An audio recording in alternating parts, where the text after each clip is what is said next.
안녕하십니까. 원래는 전에 이게 7일 전에 일주일 그러니까 8주차에 중간고사를 수요일 날 요 시간에 보기로 공지를 했었는데, 근데 약간의 학생들 간에 좀 일정에 사정이 있어서 요거를 한 주 늦춰서 그 다음 주에 9주차에 여기서 시험을 보면 그래도 무방한지, 별 큰 무리가 없다면 이렇게 했으면 좋겠어서 한번 일단 의견을 보는 겁니다. 여기 이날 절대 중간고사 볼 수 없다는 학생 혹시 있어요? 없다면 그냥 이렇게 그렇게 되면 이제 시험 범위는 그 전주까지 그 전주까지 수업 시간까지 진도 나간 내용까지가 시험이 될 것이고, 또 한 가지 이제 이 순간에 이쯤 돼서 명확하게 드릴 말씀은, 시험은 오픈북 형식으로, 예년처럼 오픈북 형식으로 인터넷 검색까지 모두 다 허용이 되는 그런 방식으로 시험을 보겠습니다. 고민을 사실 많이 하긴 했는데, 이제는 너무도 챗 GPT라든가 그 AI의 능력이 많이 향상이 돼가지고 옛날처럼 뭘 하면 좀 틀린 답을 말하고 그러지 않게 돼서 이래가지고 변별력이 생기나라는, 그렇긴 하지만 구더기 무서워서 장 못 담글 수는 없는 거죠. 여러분들이 공부하는 방식이 이제는 완전히 혁명적으로 바뀌지 않으면 아무짝에도 옛날 구태의연한 식의 수업 시간에 그냥 주입식에 무조건 머리에 집어넣어서 얼마나 많이 어느 순간에 암기를 하고 있느냐라는 식의 지식 또는 학습은 전혀 쓸모가 없는 세상이 확 아주 짧은 순간에 확 뒤바뀌어 버렸기 때문에 우리들 모두가, 저부터 시작을 해서 우리들 모두가 그것에 적응하지 않으면은 아무 쓸데가 없기 때문에 어떻게 해서든지 한번 그렇게 해보고자 하니까 시험은 그런 식으로 보도록 하겠습니다. 자, 거기에 대해서 질문은 나중에 계속해서 혹시 질문이 생기면 계속해서 같이 고민해 나가기로 하고, 오늘은 지난 시간에 확실히 잊지 말고, 지난 시간에 몇 가지 중요한 점 띄엄띄엄 나간다고 했죠. 화학결합, 원소와 화학결합을 강의를 이제 집어넣은 이유는 이것 때문에, 생명체의 고분자 물질을, 네 가지 종류의 생명체를 이루는 고분자 물질인 탄수화물, 지질, 단백질, 핵산에 대한 이것들이 무엇으로부터 어떻게 만들어진 다음에 그들은 어디에 배치가 되고, 세포를 일단 단위로 어디에 어떻게 쓰이고, 그게 훨씬 더 중요한 거죠.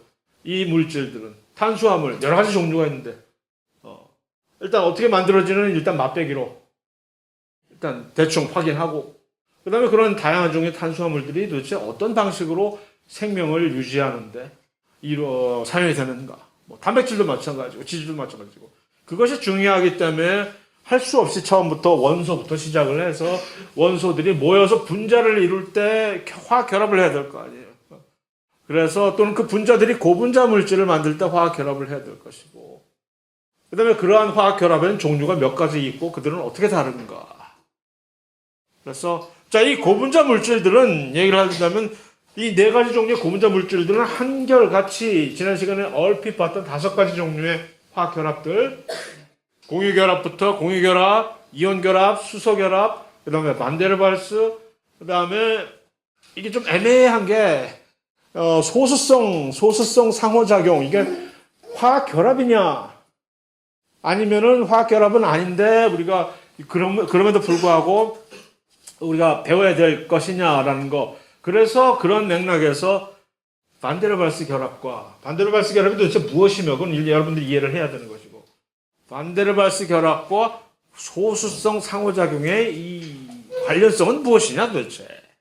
그거를 숙지를 하라고 제가 부탁을 드렸죠. 그래서 그런 것들을 수업 시간에 일일이 미주알, 고주알 하면 하면 좋긴 하지만, 그렇게 했다간 이제 중간고사 보기 전까지 우리 세포 진도까지 나가보지도 못하고 하기 때문에 매번 그래요, 매번. 그래서 진도가 항상 찜찜하게 원래 의도했던 한 3분의 2도 못 미치는 그런 데서 이제 마치고 마는 1학기를. 그래서 이번에는 좀 그러지 말아야 되겠다 하는 식에서 여러분들한테 그 짐을 뛰어넘기는 거고, 또 한 가지는 이제 지난 시간에 얘기했듯이 일단 이 생명체 고분자 물질들을 이루는 데는 오로지 공유 결합만이 사용이 됩니다. 그럼에도 불구하고 그 나머지 소위 말하는 비공유 결합이란 이온 결합, 수소 결합, 반데르발스 결합 등을 위시하는 것들이지, 그것들이 그럼에도 불구하고 고분자 물질을 만드는데 전혀 필요가 없어. 왜? 너무 약하니까. 그런 것들을 사용했다가는 고분자 물질하고 만들었다가 전부 다 그대로 부서져 버린단 말이야. 그럼에도 불구하고 그들이 생명체를 이루는 데 있어서 생명체 생명 활동에 매우 중요하거든. 왜 그럴까? 그 결합력이 약한 비공유 결합들이 그럼에도 불구하고 어째서 생명 활동에 아주 중요한, 없어서는 안 될 그런 화학 결합인지를 공부하시라고 했습니다. 그거는 시험 문제 반드시 나올 거예요. 중요하니까. 그러니까 그건 숙지를 하고 시험에 임해 주시길 바라고. 자, 그래서 오늘은 이제 5장을 들어와 가지고 이렇게, 자, 일단 대표적으로 세포 자체를 대표하는 식물세포. 왜냐하면 식물세포는 우리가 없는 세포벽이라는 게 또 하나 있으니까 그것을 이제 표현하기 위해서 식물세포를 하는 대표 주자로 세워놓고, 단백질, 탄수화물, 지질, 그 다음에 DNA하고 RNA는 원래 같은 족속인데, 핵산이라고 하는 같은 그룹인데, 그냥 섞어서 이들이 여기저기 요소에 얼마나 중요하게 부품으로 사용되고 있는지를 일단 얼핏 보여주는 이 그림. 그 다음에, 이 사람들을 안단 말이야? 이 사람들이 나와서 쇼를 벌이던 그 옛날 시절을 같이 봤단 말이야. 개그 콘서트에 이 사람들 나왔 때를 기억을 한단 말이야. 여기 앉아있는 사람들. 그럴 리가. 설마 태어나지도 않았을 때 아닌가 혹시? 아야 정말 미안해요. 무시했네 내가. 자, 이들을 내 마음대로 이 네 가지 고분자 물질들을 홍보하는 홍보 대사로 제가 개인적으로 초빙을 해서 대표하게끔 만들어줬어요. 뭐 별건 아니고, 각자가. 하필이면 예를 들어서 허경환이 왜 지질을 하필이면 대표를 할까라고 개인적으로 제가 어사인을 했냐면은, 자, 이 고분자 물질은 지난 시간에도 언급을 했듯이 생명체에서 만드는 방식이 항상 조립식이었죠. 찍어내는 방식이 아니라 부품을 모아서 조립을 해서 크게 만드는 조립식이란 말이에요. 그러니까 이 중합체라고 하는 용어, 중합체. 크게 만들어진 중합체는 단량체라고 하는, 모노머라고 영어로 하는, 이 단량체들이 조립이 돼서 만들어지는 방식으로 똑같이 네 가지가 만들어지는데, 그 중에서 지질이, 우리가 얼핏 생각하는 지질이 제일 클 수도 있겠다. 제일 조그매요.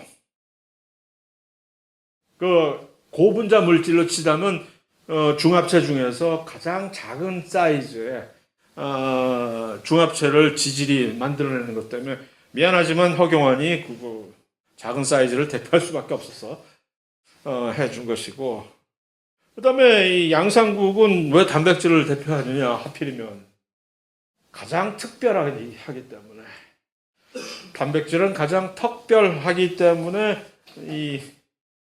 이것을 대표를 하게 됩니다.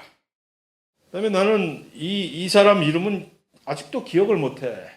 그만큼 존재감이 없는 핵산을 왜 이 사람이 대표를 하느냐? 가장 지루하고 재미없기 때문에 그렇습니다. 구조적으로. 그래서 그런 식으로 일종의 각각을 특성을 이런 식으로 이제 각인을 시켜서 우리가 특징 지을 수가 있는 요 네 가지 고분자 물질들은 사실 고분자 물질을 볼 때 하나의 통과 의례식으로 작용기라는 것이 있는데 뭐 별게 아니라 예를 들어서 이런 하이드록실기 또는 수산기라고 얘기를 하는 또는 알코올기라고 하는 이런 것 작용기냐 뭐냐면 원소는 아니고 원자 단위라고 하는 일종의 그룹으로 한 부위를 어떤 분자가 있는데 그 분자의 특정한 부위를 찝어가지고서 이것을 이름을 붙여가지고서 이 경우는 우리 이것을 알코올 또는 수산 하이드록실기라고 이름을 붙여가지고 왜냐하면 그들이 또 특별한 화학적인 특성을 나타내기 때문에 그들을 구분해서 우리가 일컬어 주면 대화 소통하기 편하기 때문에 그렇다라는 것으로 유기화학을 들을 때는 일단 첫 장에 거의 첫 부분에 이러한 작용기, 펑셔널 그룹을 여러분들이 이제 섭렵을 하고 가야 되거든요. 그랬을 때 예를 들어서 어제 우리가 실험실에서 소위 말하는 단백질이란 하면서 아미노산으로 이루어졌는데 그렇다면 아미노산이란 무엇이냐라고 할 때 이 아미노산은 좌측면 우백호로 왼쪽에 굳이 왼쪽은 아니지만 한쪽에 요 아미노기라고 하는 요 화학 원자단을 가지고 이게 바로 NH2를 아미노기라고 하는데 이것을 아미노기라는 말 대신에 일일이 항상 질소 하나에 수소 두 개가 있는 어쩌고저쩌고 이런 식으로 얘기를 하다 보면 얘기가 구차해지고 원활해지지가 않잖아. 그러니까 그냥 이렇게 편의상 그것들을 그리고 아미노기라고 할 때 우리가 항상 얘기할 때 그 아미노기는 항상 우리에게 가져다 주는 어떤 특별한 화학적인 특성이 있으니까. 또 예를 들어서 또 인산기라고 하면 특별한 그런 구성을 가진 원자단, 특별한 화학적인 특성을 가지기 때문에 카르복실기도 마찬가지고 그래서 이러한 작용기들을 정리해 놓고 보면은 알데하이드기도 또 그렇고 알데하이드기와 키톤이라고 하는 키토기는 뭐가 다르냐 그런 것을 얘기할 때 일일이 구차하게 설명을 안 해도 한 번씩 약속을 해 놓으면 편하기 때문에 쉽게 사용을 합니다.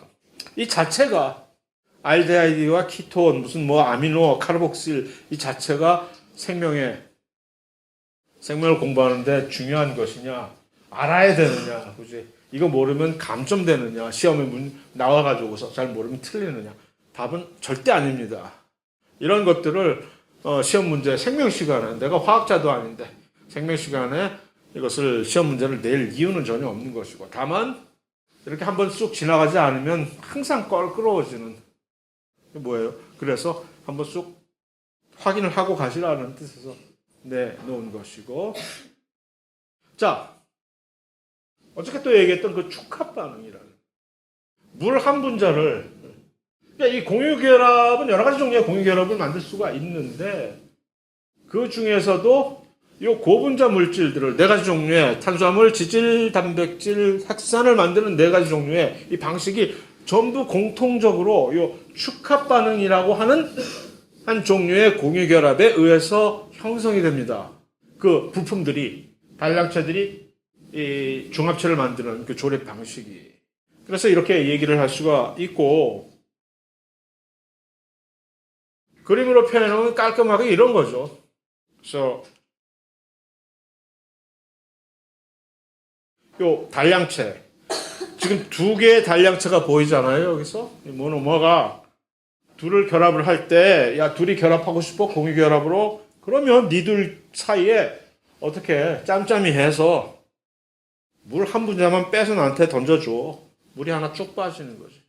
그럼 물 한 분자가 빠지면서 여기에 빨간 예쁜 실선으로 공유결합이 형성이 물 한 분자 빠지면서 생성이 되는 거죠. 이것을 우리는 축합 반응, 영어로 condensation reaction이라고 하는 겁니다.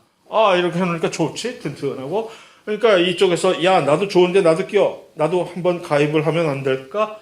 회원 가입? 그래? 그럼 너 이거 할 능력 돼? 너도 우리가 같이 이렇게 물 한 분자를 빼서 같이 결합을 할 수 있는 능력 됨? 그러면 들어와.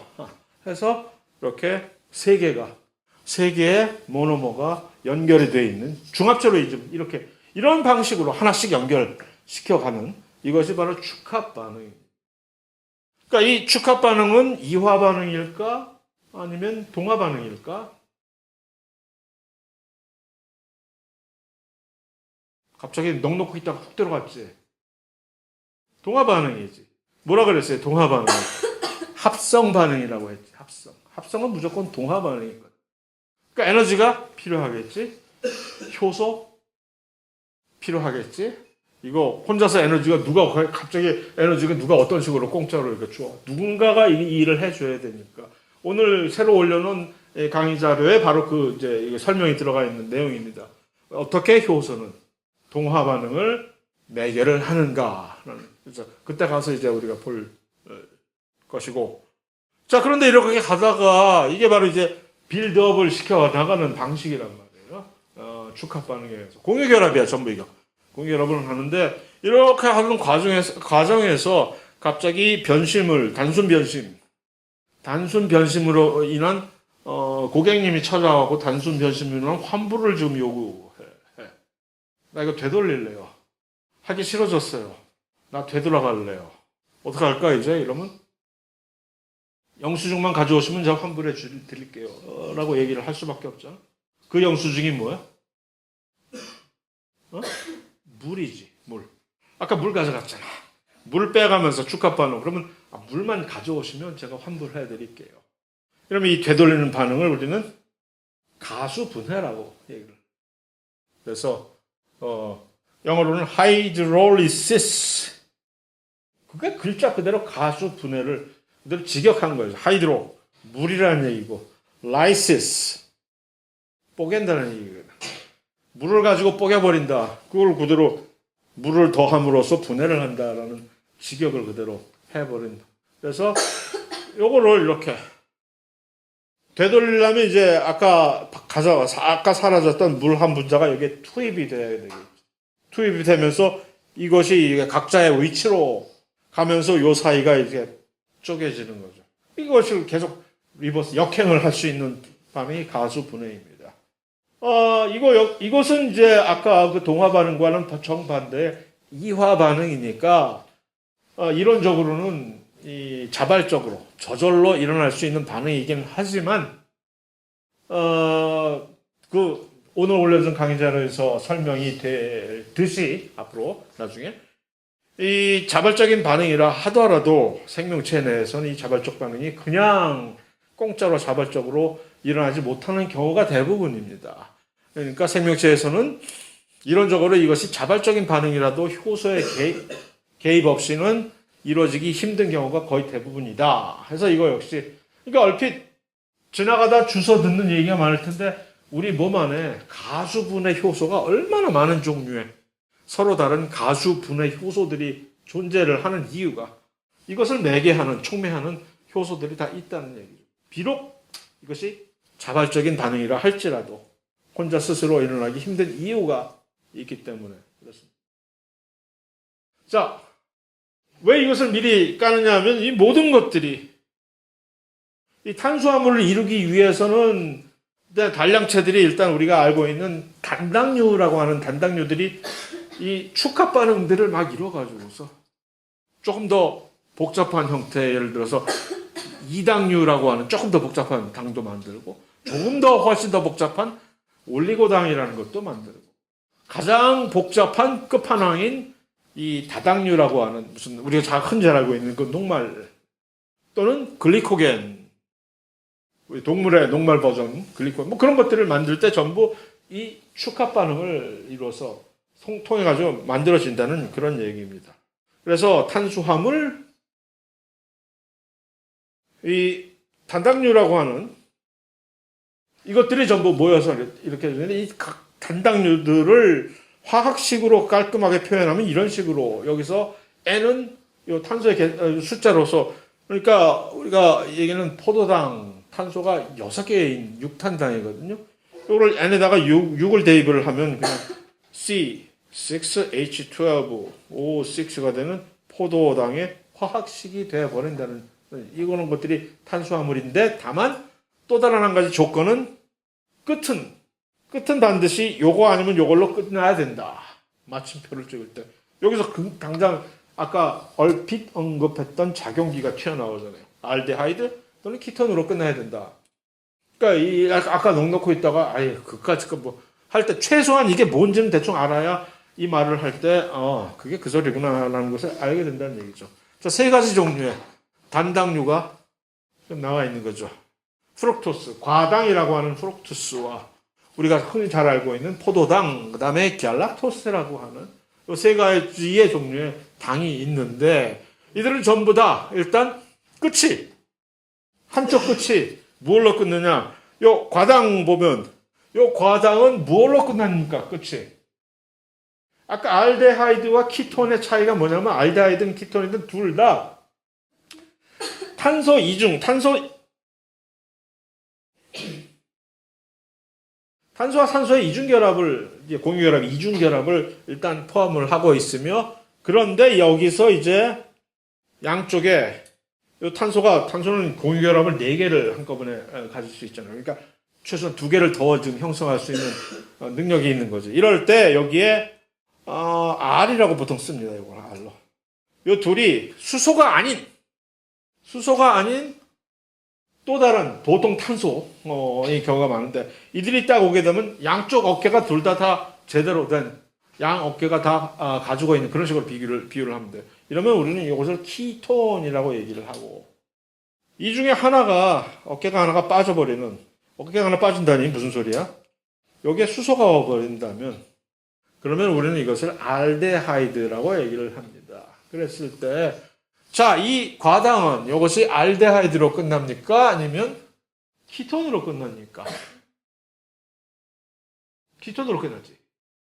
그래서 이것을 우리는 이런 식으로 끝나는 단당류를 우리는 별것도 아닌데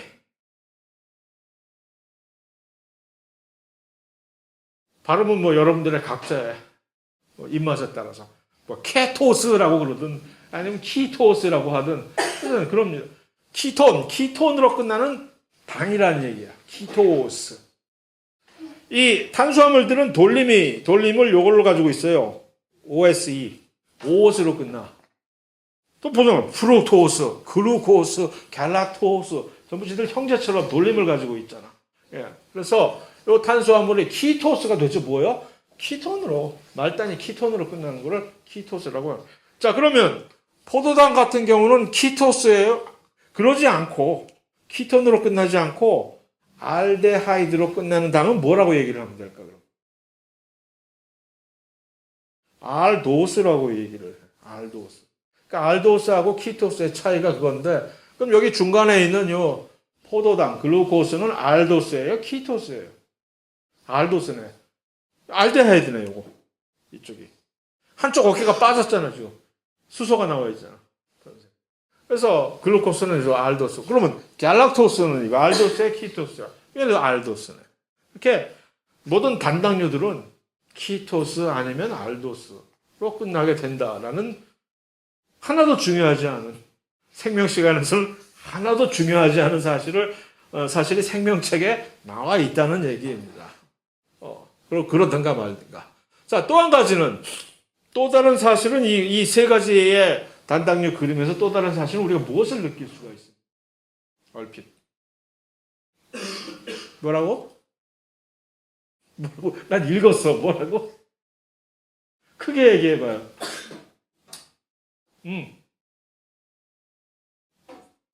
비슷하게 생겼다. 비슷하게 생겼다. 아주 좋은 지적인데 비슷하게 생긴 것뿐만이 아니라 자, 얘네들 이거 화학식으로 한번 표현해봐요. 각자를, 세 개를. 아까 얘기했잖아요. 모든 단당류는 이렇게 표시가 될 수 있다고. 이런 식으로 표시를 했을 때 얘네들 다 어떻게 표시할 수 있을까? 놀랍게도 이 세 가지 당이 전부 다 C, H2O에 여기다가 N은 뭐야? 6개. 똑같은 화학식으로 이 세 개를 표시를 할 수가 있는 거예요. 뭐야 이거? 그럼 포도당과 과당과 갤락토스의 구분을 못하는 거지. 아까 이런 다 똑같은 거야. 그러니까 탄소 개수랑 이거 다 똑같은데 그럼에도 불구하고 과당과 포도당은 같은 당이야? 아니라는 거예요. 그럼 얘네들 뭐라고 얘기를 어떻게 지금 취급을 해야 돼? 이들을 바로 뭐라고? 아이소머라고 영어를, 이 아이소머라는 영어를 우리는 뭐라고 이제 번역을 하는 게 좋을까요? 한국말로. 혹시 이성질체. 좋은 장면이야. 맞아. 근데 원래는 근데 이성질체라고 이미 이들 부르기로 약속을 했기 때문에 크레딧을 받을 수는 없겠으나 바로 이게 맞아요. 이성질체. 화학식은 같아. 그러나 화학적인 성질이 몇 가지 이유로 인해서 변하는 것을 이성질체라고 얘기를 하지요.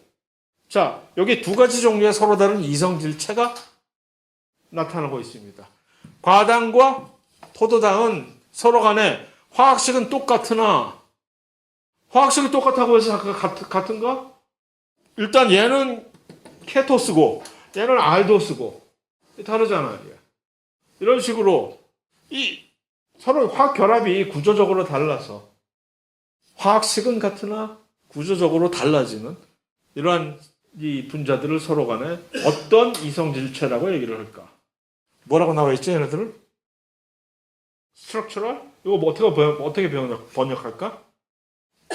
구조 이성질체라고 얘기를 합니다. 그래서 많은 구조 이성질체들이 이 화학계에는 존재하지. 근데 이제 이 탄수화물 중에는 특히 단당류들 사이에 매우 많은 구조 이성질체들이 있는 거지. 그런데 말입니다. 여기 지금 이 포도당과 갈락토스라고 하는 이 두 개의 당은 이성질체는 이성질체인데 구조도 똑같아. 보면 그렇잖아. 둘 다 알도스야. 화학식도 둘 다 똑같아. 그런데 한쪽은 갈락토스라고 부르고 한쪽은 글루코스, 포도당이라고 부르네. 이 둘이 뭐가 다르단 말이야, 도대체. 이게 뭐 다른 거야? 이거 같은 거야, 이거 도대체. 요거를 이제 조금 더 화학에서 조금 더 이제 약간 더 살짝 더 디테일로 들어가면 이 탄소들 중에 비대칭 탄소라는 개념이 있어가지고서 비대칭 탄소를 이제 하는 이게 사실은 원래 저 그 뭐냐 일반 생물학 중에 가장 그 유명한 일반 생물학 책이 있잖아요 원래 그 원서 중에 그 이름을 까먹다니 캠벨 캠벨의 두꺼운 일반 생물학 책에는 사실 이게 다 제대로 설명이 다 돼 있어요. 비대칭 탄소라고 해가지고. 그래서 비대칭 탄소를 사이에 두고서 뭐 그런 게 있는데 그거 다 쓸데없는 얘기이고 그 왜 한마디로 표현해서 이러한 방식에 이거 다 똑같은데 구조 이성질체 아닌데 그럼에도 불구하고 같은데 다르다고 부르잖아. 다르다고 우기잖아. 그러면 이제 어떻게 다른가를 딱 표현하면 여기다가 거울이 있다고 생각을 해보세요. 여기 거울을 딱 놔두고 이 포도당과 갈락토스가 서로 마주보고 있다고 칩시다. 거울아 거울아 하면서 이 세상에서 누가 제일 예쁜 당이니 하고 묻는다면 이 둘은 어떻게 지금 보고 있는 거예요? 서로 마주보고 있는 거예요. 얘와 얘가 지금 얘 둘 사이에 말이에요. 이 둘 사이에 지금 이렇게 서로 마주보고 있는 형태로 돼 있다는 얘기지. 나머지는 다 똑같은데 이 두 개의 위치가. 그래서 마치 왼손과 오른손이 서로 거울을 보고 마주보고 있으면 이 둘이 왼손과 오른손은 같은 구조입니까? 구조는 같은데 그렇다고 해서 이 둘이 완전히 똑같은 게 아니잖아요. 완전히 똑같으면 서로 이제 포기할 수가 있어야지. 안 포개지잖아. 서로 이제 맞짱은 쳐도. 이런 관계를 가지고 있는 것들을 우리는 스테레오 아이소모라고 얘기를 합니다. 두 가지 종류의 서로 다른 이성질체가 있는 거야. 또 한 가지가 더 있어. 이성질체는. 세 가지 종류의 이성질체를 우리는 흔히 얘기를 할 수가 있는데 이거 세 개를 다 사실은 이 네 개 고분자 물질을 다룰 때 알고 있어야 돼. 또 다른 종류의 이건 지금 구조 이성질체를 얘기한 것이고 시스 트랜스 아이소머라고 하는 것이 있어. 시스트레스 아이소머라고 하는 것은 얘 때문에 생기는 거예요. 탄소가 이중 결합을 가지지 않고 단일 결합이라고 되어 있을 때는 마치 탄소는 아주 유연하게 이 하나의 탄소를 중심으로 이 네 개의 결합이 막 회전이 돌아가. 그래가지고서 아무 문제가 없는데 이 탄소가 그러지 않고 이중 결합으로 이렇게 공유 결합 두 개를 가지고 있는 이중 결합을 딱 형성하는 순간 요 사이에서 이 돌아갈 수 있던 이 회전 능력을 상실하고 고정이 되어버려요. 고정이 된다는 얘기는 마치 이 양 끝에 탄소가 있고 하나의 판때기가 형성이 되는 것처럼 이렇게 딱 픽스가 되어버리는 거예요. 구조적으로. 이중결합을 사이에 두고 이렇게 꼼짝달싹 못하게 되는 거지. 그러면 그 전까지는 이게 단일결합이었다면 얘네들이 막 이렇게 위치가 바뀌어도 돌아가도 회전이 돼도 어차피 그게 돌아가는 거니까 아무 상관이 없는데 이제부터는 위아래가 생겨버려요. 이중결합을 사이에 놓고 이 위쪽에 있는 거야? 요 판때기 위쪽에 지금 배치가 되는 거야? 아래쪽에 배치가 되는 거야가 서로 다른 양상이 생겨버리는 거지. 마치 이 그림에서 보듯이 자, 두 개에서 서로 다른 경우의 수가 생긴다는 얘기죠. 탄소의 이중결합이 생기면 두 개의 서로 다른 경우의 수. 지금 X라고 표시가 되는. X는 여기서 주로 탄소입니다. 주로 탄소, 하지만 탄소 아닌. 그러니까 수소 대신에, 수소 말고 다른 것들. 자, X라고 하는 요 물질이 지금 결합을 해서 각각 이렇게 돼 있을 때 요 두 X가 둘 다 같은 위쪽에 배치가 돼 있잖아요. 벌 쓰고 있는 것처럼. 핸즈업 해가지고. 그런데 이 경우는, 그러니까 요거는 두 X가 지금 같은 위치에, 같은 방향으로 배열이 되어 있다고 해서 우리는 이것은 같다라는 뜻을 표시하는 cis 이성조체라고 얘기를 합니다. trans라고 하는 건 다르다는 얘기거든요. 서로.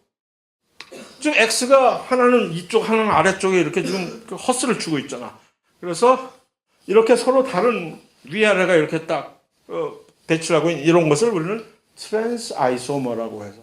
그래서 탄소 이중결합을 사이에 두고 cis 또는 트랜스 두 가지 종류의 서로 다른 경우의 수의 이성조체가 생기게 된다는 얘기.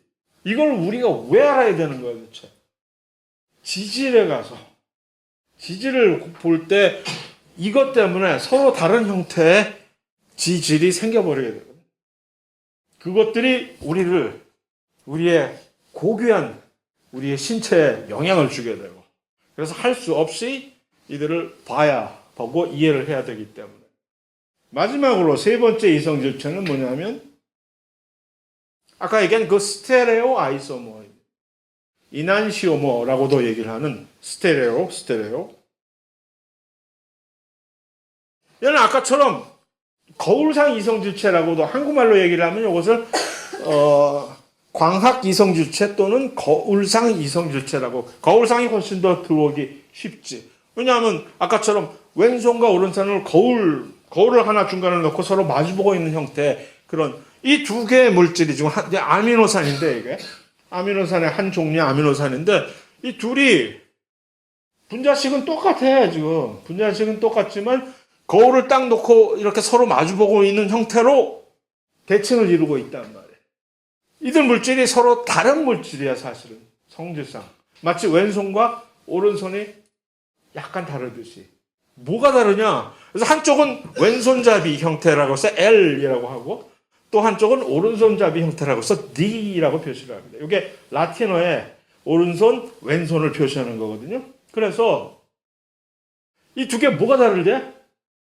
이것들을 인식을 하고 활용을 하는 효소가 이 둘을 제대로 둘 다 똑같이 인식하지 못하고 차별을 해서 인식. 그래서 어떤 효소는 이것만을 확실히 인식을 하고 어떤 효소는 이것만을 인식을 할 수 있어가지고서 이 둘이 오면한 차이를, 예를 들어서 포도당이 D의 형태로도 존재하고 L의 형태로도 존재를 하거든요.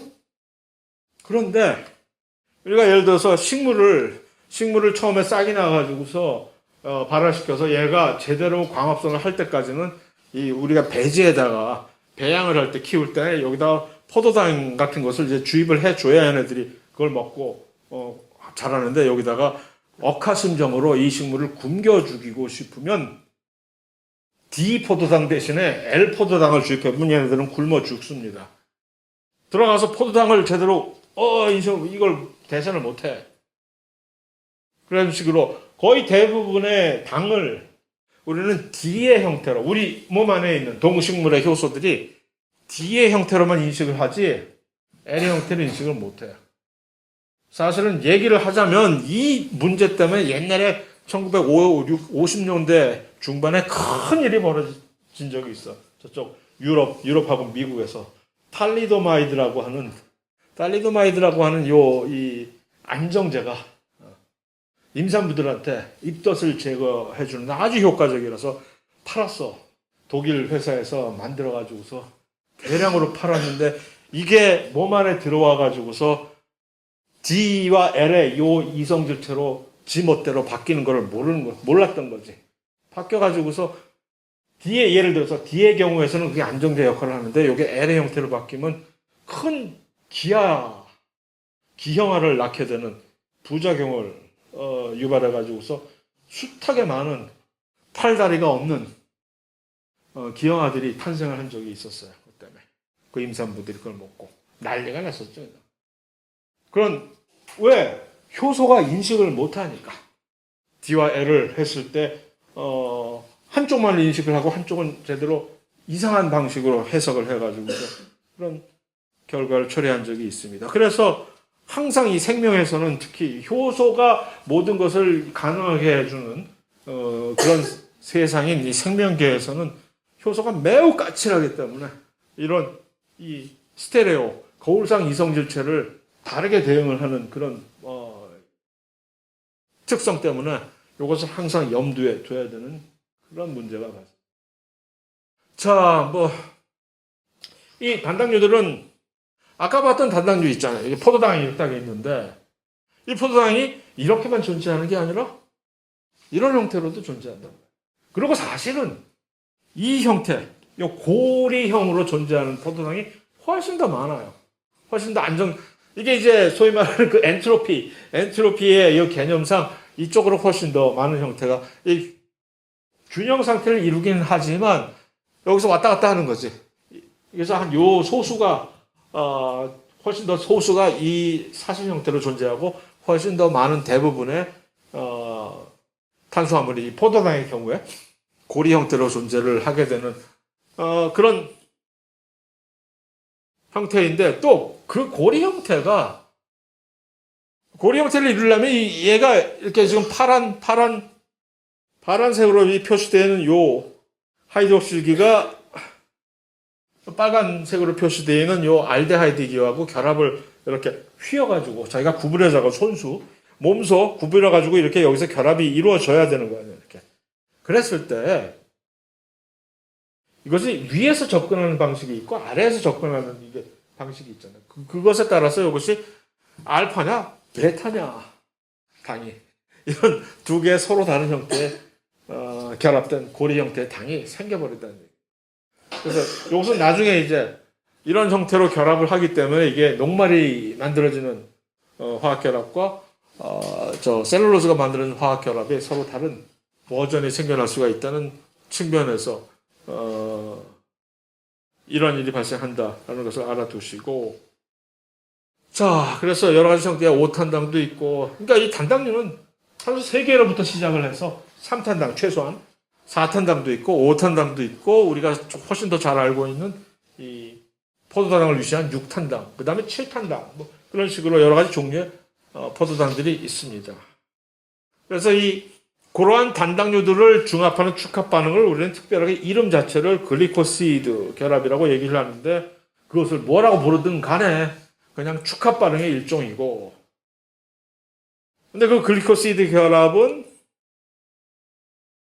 사슬형이 아닌 고리형 단당류들 사이에서 형성이 된다는 점을 알아두시면 되고 예를 들어서 설탕을 만드는 여기는 설탕을 만들게 되는 포도당과 과당이 만나가지고서 여기 야 우리 둘이서 어떻게 물 한 분자 빼낼 수 있어? 오케이 됨 쌉 가능해서 OH와 H가 쏙 빠지게 되면 이 둘 사이에서 이제 공유 결합이 딱 형성이 되면 그러면 이제 두 개가 설탕 이렇게 돼버리는 겁니다. 그랬을 때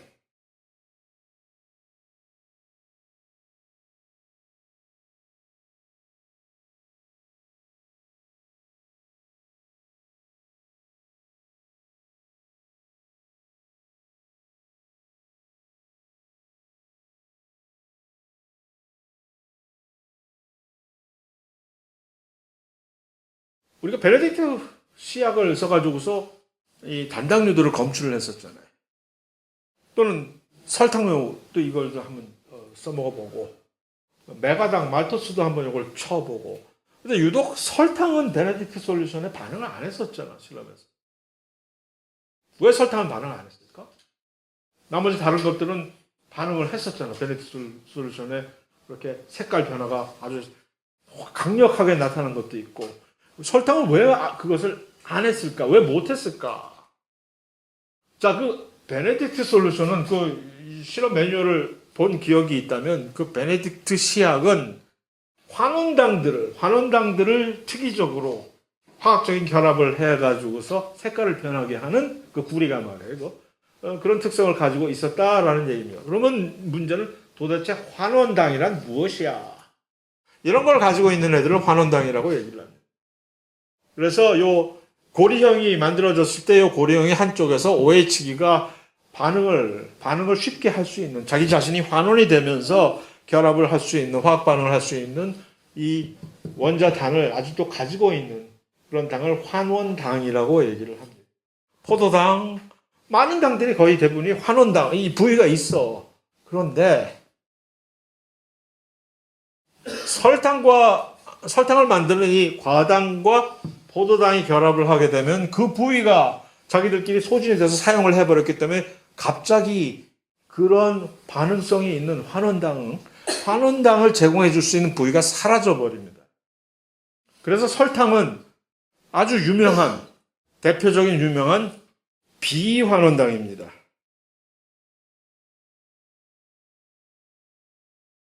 쉽게 반응에 참여하지 못하게 되는 거죠, 설탕. 그래서 베네딕트 시약을 사용을 해서 설탕을 검출을 할 수가 없는 거지. 심지어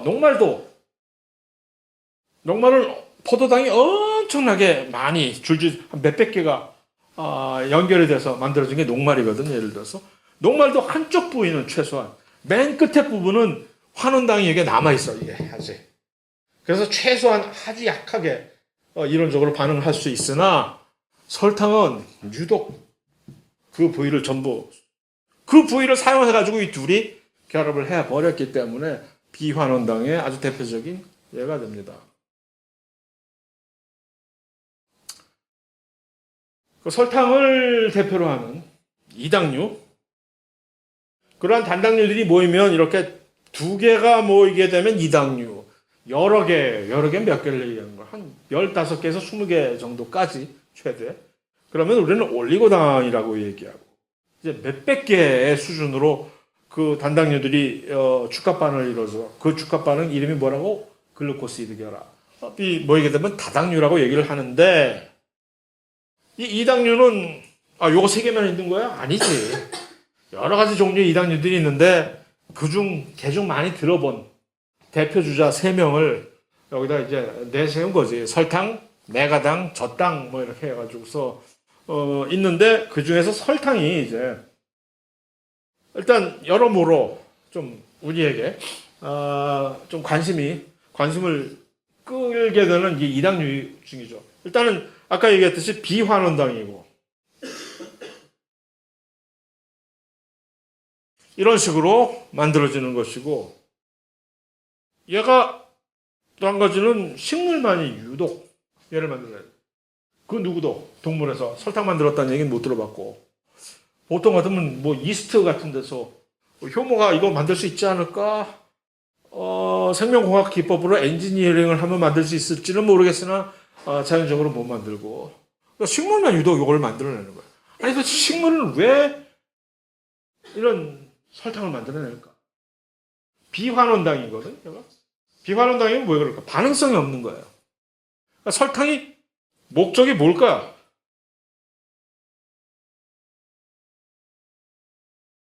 식물에서 설탕의 목적.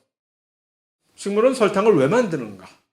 우리에게 달고 달리던 양갱을 맛을 제공해 주기 위해서 만들까? 그럴 리가. 그들이 무슨 그렇게 박애주의자라고. 식물이 설탕을 만드는 이유는 무엇일까? 여기 나와 있잖아요. 운반용당이라고. 운반용당이라니. 식물은 일단 당분을 어떻게 만드는가? 광합성을 해서 만들죠. 그죠? 광합성을 하면 결과는 무엇일까? 일단 광합성을 한 후에 이 실제적인 결과는 뭘로 나타납니까? 식물에서. 녹말로 나타나거든요. 광합성을 해서 일단 포도당을 만드는 것 같이 보이나 일단 포도당으로 이렇게 갖고 있는 것이 아니라 순식간에 녹말로 만들어 버립니다. 그래서 광합성이 이루어지는 식물의 잎에 보면 이 녹말 덩어리들을 그득하게 저장용으로 갖고 있는 거지. 그래서 광합성을 한 산물을 저장을 하기에 좋은. 그래서 우리는 녹말을 저장용 당이라고 얘기를 하는 저장용 당. 자, 그런데 얘가 지 혼자 잎사과만 지 혼자 먹고 살자면 그냥 그렇게 했다가 낮에 광합성 열심히 일해서 녹말로 그득하게 채워놨다가 밤에 시장할 때 출출하면 이제 나와가지고서 끊어가지고서 똑똑 끊어서 이제 먹으면 돼. 혼자 사는 세상이면. 그런데 이 식물은 더불어 사는 세상이란 말이에요. 자기를 있게 해준 이 잎을 광합성하는 자기를 있게 해준 다른 친구들을 절대 잊지 못하는 거예요. 나를 있게 해준 그 뿌리, 나에게 물을 계속 제공해주는 이 뿌리를 잊지 말아야지. 뿌리에다가 뭔가를 제공해줘도 얘는 뿌리는 광합성도 못하고 계속 잎에서 광합성 산물을 제공해주지 않으면 얘네들은 굶어 죽어. 그럼 보내야지. 어떻게 보낼까? 녹말, 야 이거 겠다 먹으라 하고 하는데 식물은 그런 식으로 양분을 이동하는 통로가 따로 있는데 그 녹말을 그대로 보내는 녹말이 너무 커가지고서 통과를 할 수가 없는 거지. 안 되겠다. 녹말은 안 되겠다. 그럼 다시 쪼개? 포도당으로? 그렇지. 다시 쪼개서 보내면 될 거 아니야. 그런데 그것을 안 하고 왜? 쪼개가지고 이 일을 쓸데없이 얘를 일을 복잡하게 만드는데 무슨 선수인가?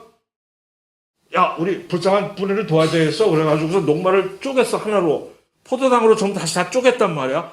그 다음에 예를 들어서 쪼갠 다음에 그 중에 한 녀석은 과당으로 변환을 시키고 또 포도당 하나하고 합쳐가지고 설탕이라는 이상한 놈을 만들어가지고서 두 개를 짝짓기 해가지고서 밑으로 보내? 왜 그럴까? 비환원당이기 때문에. 설탕은 매우 유명한 비환원당. 반응성이 없다는 얘기죠. 포도당 형태로 그냥 보냈다가 얘는 중간에 어떻게 될까? 배달사고. 워낙 반응성이 있으니까 내려가는 동안에서 다른 데서 야야 놀다가 하고 해서 배달사고가 나기 딱 좋은 당인데 설탕은 가서 그런 거 전혀 관심 없이 나 그런 거 안 함 하고 끝까지 간단 말이에요. 비환원당. 그래서 뿌리에 도착해서 이제 뿌리에서는 설탕을 제대로 인식하고 얘네들을 분해하는 효소들이 기다리고 있겠지. 설탕을 우리 입장에서 보면 설탕은 그렇게 달콤하고 아주 좋고 왜 그렇게 설탕은 달까? 그 슈킹을 하려고 걔네들의 광합성 산물이 이동하는 순간을 이 동물로서 슈킹해가지고서 잘 먹으려고 우리는 우리의 미각을 그런 식으로 진화시킨 거지. 설탕 특이적으로. 설탕을 제대로 알아볼 줄 아는 혓바닥을 우리는 진화시켜가지고서 설탕만 먹으면 설탕이다 하고 아우 달다 하고 그냥 무조건 슈킹을 할 수 있는. 우리만 그런가? 곤충도 그렇고. 그렇게 한 거란 얘기입니다. 자, 그래서 말입니다. 여기 설탕의 분석 구조가 이렇게 있잖아요. 요 밑에 있는 게 수크랄로스라고 하는 인공적으로 만들어진 대체당입니다. 인공감미료 대체당이야. 그러니까 단 거 좋기는 한데 당뇨가 있어가지고서 혈당이 높아서 이런 사람들은 이제 이거를 대체당으로 쓰지.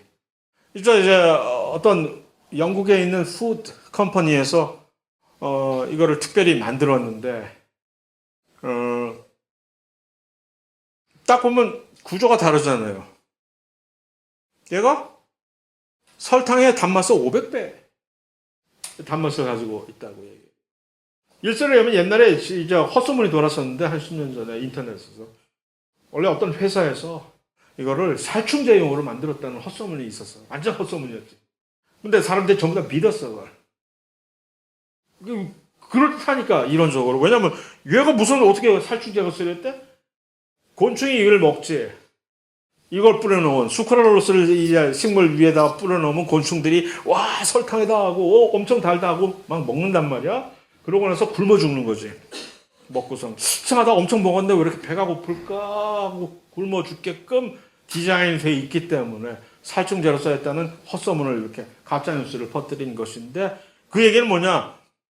설탕이 500배 단맛이라며. 그러니까 우리 혀는, 동물의 혀는 이것과 이것을 구분을 못하는 것뿐만이 아니라 완전히 얘한테 속아 넘어가가지고 훨씬 더 강렬한 단맛을 느끼게끔 되는 건데, 이것을 실제적으로 분해를 하는 우리 몸의 효소는 확실하게 구분해내는 거지, 이거를. 이거 설탕 아님, 짝퉁임 하고 건드리지도 않는 거지. 그래서 들어가면 단맛의 500배, 설탕의 500배 단맛을 느끼고 들어가는데 분해가 안 되고 칼로리에는 전혀 우리에게 칼로리를 증가시키지 않고 그대로 우리 몸을 빠져나가게끔 되니까 단맛만 느끼고 딱 봐도 얼마나 좋아. 그래서 이걸 가지고 대박을 친 거지, 이걸 만드는 회사에서는. 그래서 그렇게 한 것인데, 뭐 굳이 더 길게 여러 가지 얘기를 할 수도 있겠으나 이제 벌써 10분 50분 10분 쉬고 다음 주제로 넘어가겠습니다.